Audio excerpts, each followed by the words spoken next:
Hello everyone, welcome back to my YouTube channel. So here I am with another video on the title, what will happen when you clean your Macbook screen with water? Alright, let's be honest, we all have been there. But here is the $1,000,000 question. What actually happens when you clean your Macbook screen with water?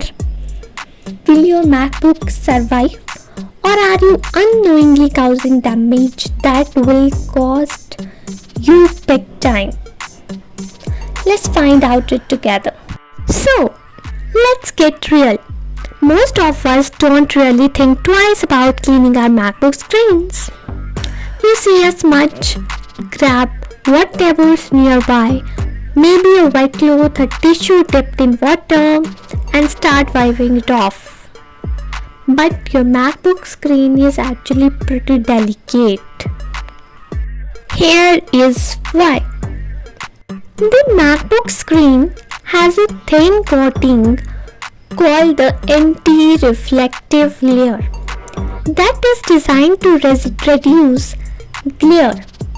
Now, you might be thinking like water is harmless. After all, it is just a water, right? While not exactly.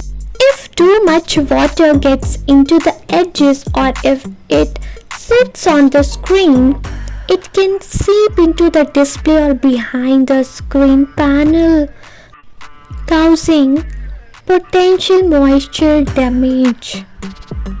I am just telling you because I want you to know that water is not made for the laptops, especially for the MacBook screens.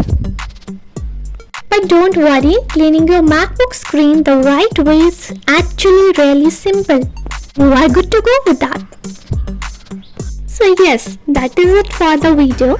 And yes, I want to know that have any of you tried cleaning your MacBook with water before? Let me know in the comments how it went. Did it work or did it cause any problems? And don't forget to hit that like button if you found it helpful. Subscribe for more tech tips and I will see you in the next video. Bye guys, take care and enjoy your life.